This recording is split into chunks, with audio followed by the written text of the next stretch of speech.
Realignment is great and all, especially for the Big 12. But what if we're hurting the student athletes? What if all this big money grab is just hurting the ones who make it all tick? This is Locked On Baylor. You are Locked On Baylor, your daily podcast on the Baylor Bears, part of the Locked On Podcast Network, your team every day. Happy Monday, everybody. Welcome into Locked On Baylor. Drake Toll from ESPN Central Texas alongside Cameron Stewart from Sports Illustrated's Inside the Bears. Thank you for making Locked On Baylor your first listen every single day. Cam, before we jump all the way into it, I will say, sure, it hurts the student athletes, but these coaches who are making $5 million a year don't really have a lot of room to talk. Also, today is my final day as the host of Locked On Baylor. I'll get into it a bit later. I will be over at Locked On Big 12, taking on a new venture and covering the entire conference. I can assure you we will have a new host of Locked On Baylor very, very soon, hopefully within the week, and they are going to be great. There's a whole vetting process, and they're going to kill it. Cam, speaking of killing it, is the athlete experience dead? Well, first off, just an absolute bombshell dropped on us very quickly here. Yes. The Drake Toll era is coming to an end without a federal indictment, without an impeachment, even though there are people clamoring for it. Yeah. Wow. As despised as I am among some Baylor groups, where to the point where Salt Lake City, Utah is my number one market for Locked On Baylor. It has been a blast of a year and a half. I will get to the sob story later, but Cam, please make a tribute video for yourself. Can you do that for me? Can you? I should. Please. Anyway, what were we talking about? Well, you think about the kids, man. Eli Drinkwitz, Missouri head coach, comes out and says, what we're not thinking about is the number one cause of mental health, he said, which, again, it's not the everybody has mental health. This is, he pitches it in a very odd way, but the number one cause of mental health, Missouri head football coach says, is travel amongst college athletes. Maybe that's true. Maybe there's something to that. But then he goes to say that what's really killing everybody in realignment is a big money grab that's hurting the kids who now have to travel more. What do you think? Well, I liked your point earlier about like college football coaches in our edge of the world have been such like the poster child of hypocrites. And whether it's this from Eli Drinkwitz or the Dabo player shouldn't be getting paid anything, they're getting a great education type of hypocrisy. Because name, image, and likeness. Yeah. Because in most states they are the highest paid employee in the state. Yes. So public employee. So interesting point there. But I do agree with them in some sense that I do think about that whenever there's conference realignment. I think about like the cross country team or the swim team, from USC that now have to go to Champaign and West Lafayette and Piscataway. And like that's who it hurts. And it hurts not only them, but also the university because they got to pay for that. And obviously we know that's what football is covering basically is to pay for all that.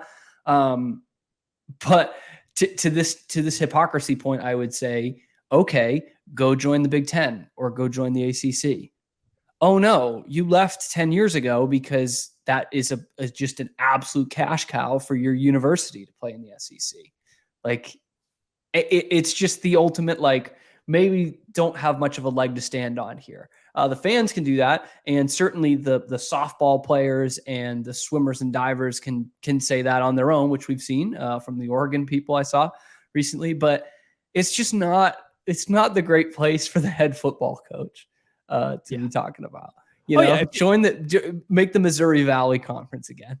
If this is the women's cross country coach at Washington State, I got a heart for that. It's like, you're right. Sucks. You are right. I hate this for you. I have no condolences aside from for you, but this is an SEC head coach whose team was involved in realignment that almost buried the Big 12 a decade ago. That Missouri and whose GAs work 19 hours a day. 100%. And most of his upper coaches too, to be fair. And this whole decision that doesn't have anything to do with him, now he's upset about how this affects the kids over at Arizona State and how this affects those at Oregon State. Have we thought this might be a backdoor way for Missouri to actually get out of the Big 12?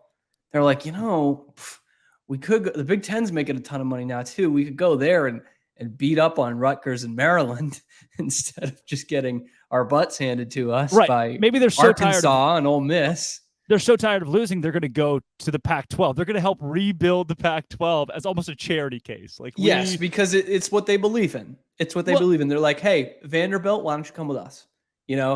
Mississippi State, come with us. Let's head out. Sewanee, Tulane, maybe not Tulane. That might hurt them. Texas A&M at this point, just give them an out. Give them an Memphis. Out. Tired of losing. Let's all create our own super conference. And SLU, baby. Billikens. It's so weird that it's coming from this guy because you've got, and Arizona's going to travel less. There was a Brett McMurphy put it out there. It was like, hey, there is a 200-mile travel distance now over the course of the year for sports like basketball that travel all the time. This is not a major change of all the things we're going to be picking apart about this expansion deal. My heart goes out to the Washington State football player who's no longer in the Power 5. Maybe the kid's NFL chances are hurt, but hell, there's a D2 player who goes in the first 3 rounds every year. This is, if you're good enough, you're good enough. They're going to find you. But Visor guy, Eli Drinkwitz, his softball team played in Florida for 2 weeks. 2 weeks to start the year without their own beds, and then immediately flew to California. So I don't. Yeah, I'd love to hear him say this to the Northeastern baseball team, right? The main baseball team that just comes down to the South for like 3 weeks to open the season. I want to hear what they have to say about it. Versus traveling on a Friday and coming back on a Sunday at worst. Now I see where you're going with this, and that's 100%. Northeast schools, because somebody commented on my, because I posted about it. Hey, look how much Missouri has traveled, and he doesn't seem very torn up about that. Somebody's like, yeah, idiot. Well, there's snow on the ground. They're still traveling, and Columbia, idiot. Missouri, you chose that. You chose the snow on the ground. Columbia, Missouri, is there also really 2 feet of snow on the ground in late February that just stays there? In Columbia, Missouri, that just stays there. They think Missouri is the only place with snow. And again, Eli Drinkwitz doesn't talk about his softball team that it's traveled 1 billion miles, even in conference play last season. That didn't matter from Visor Man. What did matter, though, is that poor old Washington State cross country is going to have to go to Northwestern. Thanks, man. Yeah. And I got a question for you before we go here. Before we move on to Washington State and the death of the Pac. Do you know who the only non-conference opponent that plays both New Mexico schools in football this year is? No, I do not. Well, I mean, traditional border rival, to be fair. That would be the UMass Minutemen. Yeah. Play both of them. Yeah. And play Auburn, by the way. So, look, poor old Missouri. Drinky.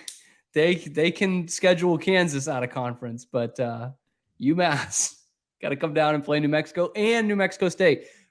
First one, I think it's State, is week 0, by the way, so they're going to have the eyes of the nation upon them. Yes. Jerry Kill versus UMass. Texas versus the most you. skilled Division I football program there is. Oh, I love it. I love it. All these millionaire coaches that are, yes, money is killing the sport. My brother in Christ, check your back pocket. What are we talking about right now? Take the visor off, rub the temple a little bit, and figure it out. This is not even affecting you. Why do you have? I mean, I'm sure they're making the drive up to St. Louis, taking a commercial flight out there, Thursday morning, coming back at 1 a.m. I'm sure that's what they're doing. 100%.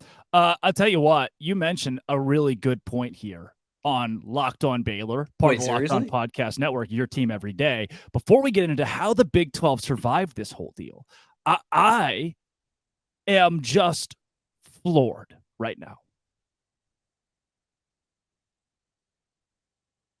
that Eli Drinkwitz is making his staff work 19-hour days. It blows me away that that's what they're doing at Missouri. And you know what? I'm sure plenty of people are quitting. And when they quit, he's got to make new hires. I bet he goes to LinkedIn Talent Solutions because it's the number one place to go. You want to be 100% certain that you have access to the best qualified candidates available. That's why you have to check out LinkedIn Jobs. LinkedIn Jobs helps find the right people for your team faster and for free. It is so easy to create a job. If I'm Eli Drinkwitz, I take the visor off, I rub the temple, I go to LinkedIn Talent Solutions, I find the purple hashtag hiring frame, you add your job, and then LinkedIn spreads the word for free. Again, this is for free. It's exactly what you want, free. Go to LinkedIn Talent Solutions or linkedin.com/LockedOnCollege today to find the right candidates faster.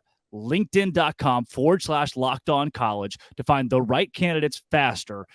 I promise it is well worth it. All that LinkedIn Talent Solutions and linkedin.com/lockedoncollege. Keep in mind, terms and conditions do apply.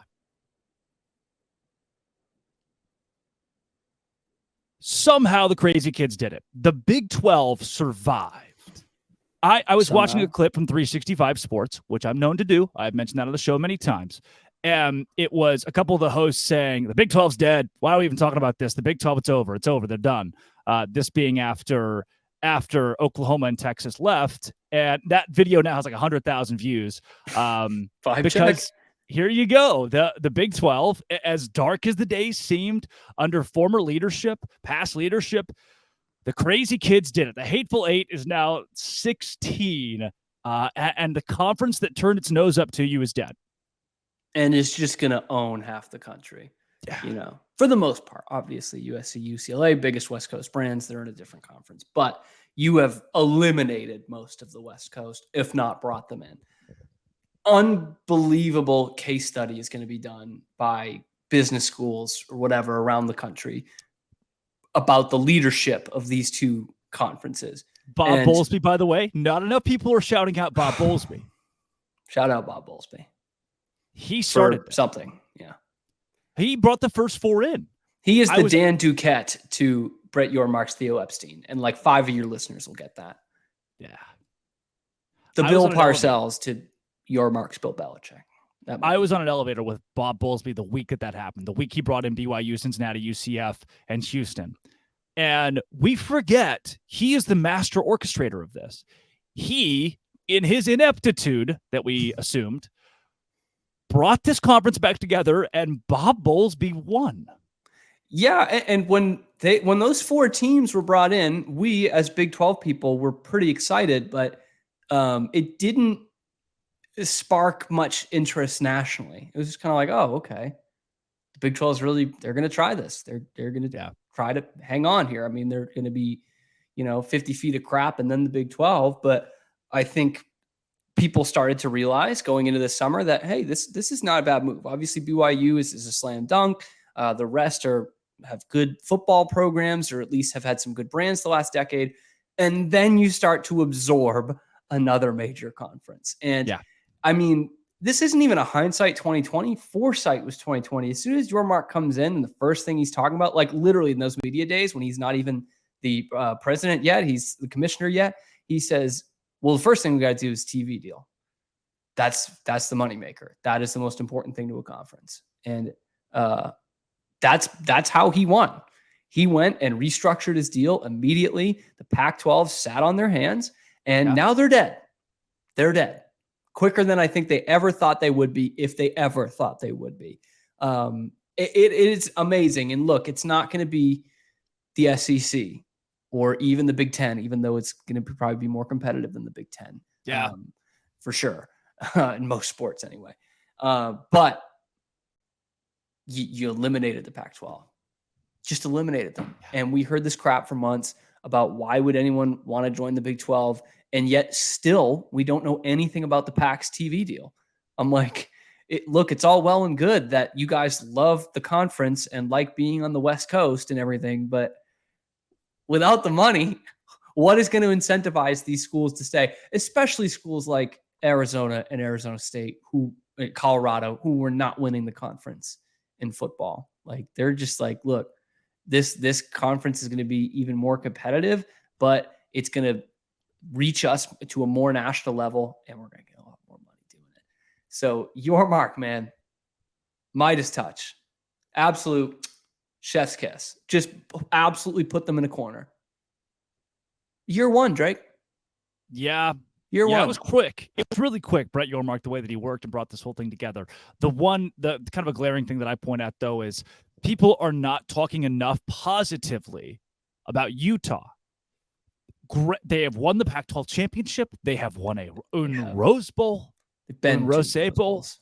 They are good at football, and everyone kind of hates them. They pulled the attention away from UCF and said, "Bring it UCF to us." had like a week. Utah became the bad guy, before day one. And I love the idea of having that brand in the Big 12 and having the rivalry of BYU and Utah. But man, jeez, there's some stinkers. Yeah, they suck, man.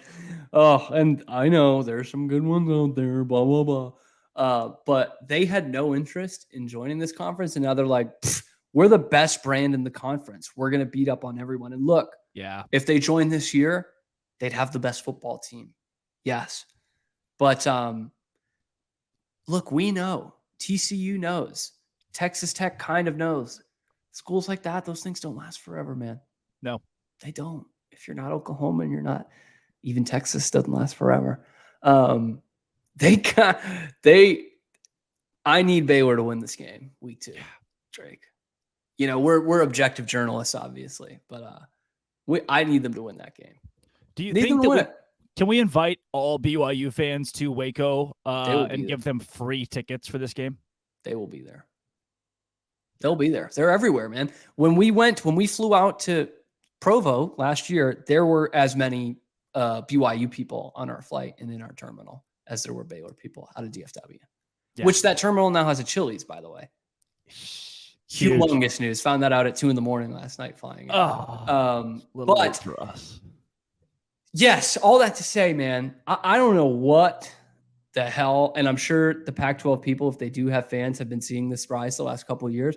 I don't know what happened to Utah. Look, it's a great run. Back-to-back Pac-12 championships, back-to-back Rose Bowl appearances, didn't win one. But they think that this is just going to revolve around them. And look, I got to Baylor after back-to-back Big 12 championships and after back-to-back BCS bowl losses. Same situation, Dre. And we felt good about our football program. Wasn't a lot of that going on. Yeah. Wasn't a lot of little brother Oklahoma, little brother UT going on the way Utah thinks they are for everyone in our conference. So I agree, though. The best one of those 4, I think, right now of teams that you poach from the pack, the best 4 or the best of the 4 right now is Utah. Even though it's one sport, they're a top 15 team. Yes. I am saddened by some news today. Quaylon Jones, no longer a member of the Baylor football team. Running back Quaylon Jones, who never really seemed to get a shake. On Locked On Baylor, part of the Locked On Podcast Network, your team every day.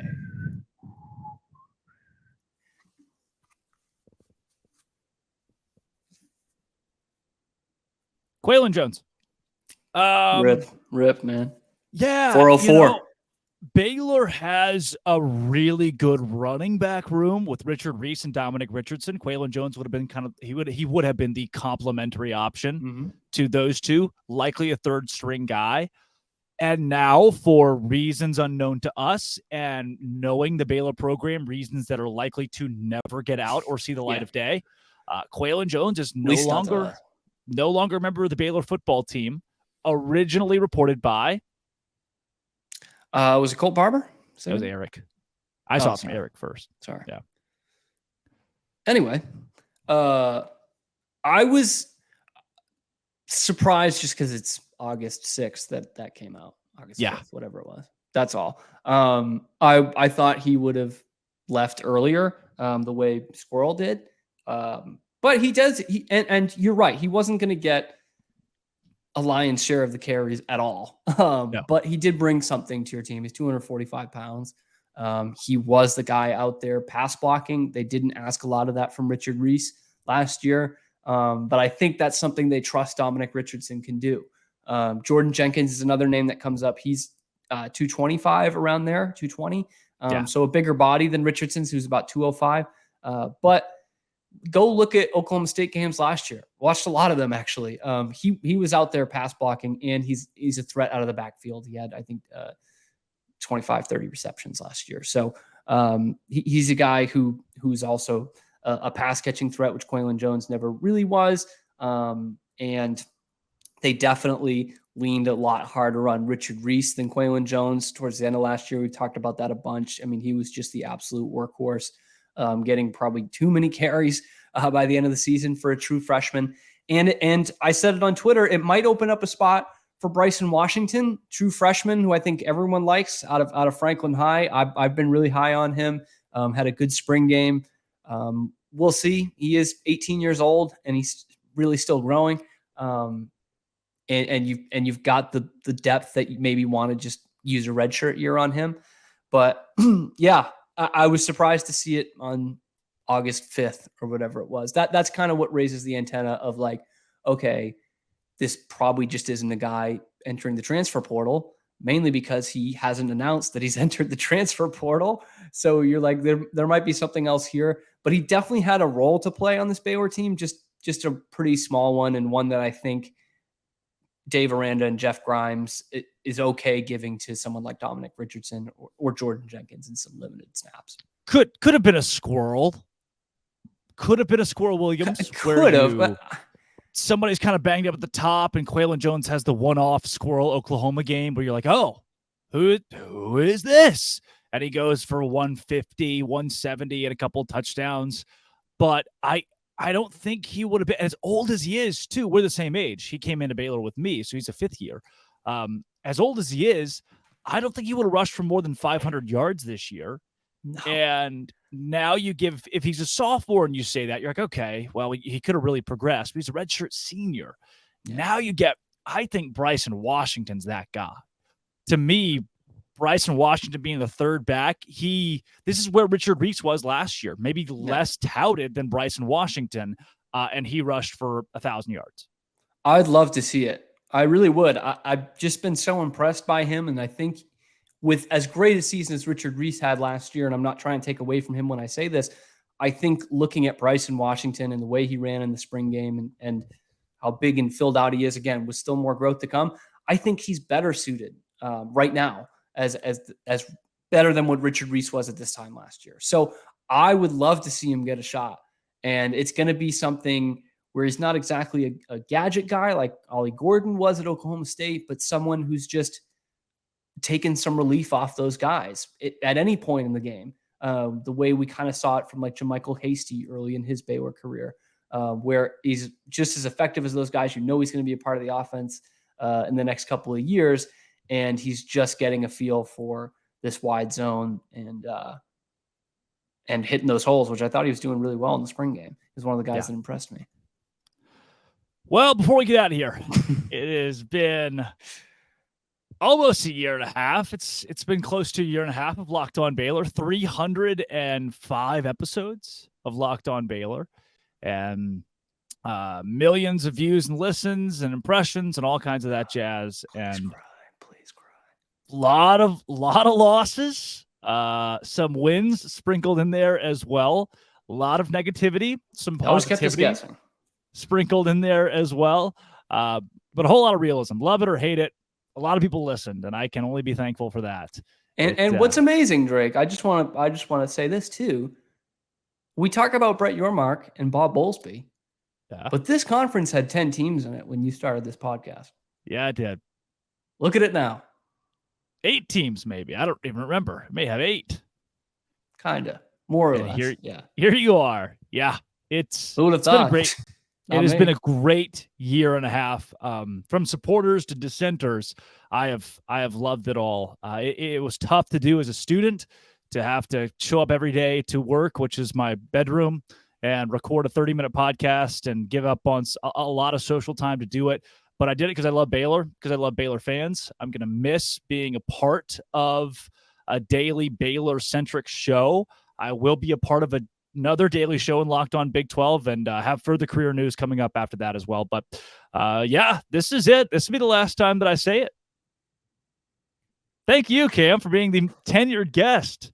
Thank you, Drake. Before you do that, thank you. You built this thing. This was on its last breath. I mean, it was really like the Big 12. Actually, it was worse. It was like what the Pac-12 is now. Yeah. When you got this podcast, and I get it all the time. I hear about people Locked On Baylor fans all the time. I heard it at the ballpark in Arlington. I hear it all over the place. We heard it in Utah. Yeah. And the people listen. whether they're listening in Salt Lake City or Waco or Denver, Zimbabwe, Yeah. they are listening.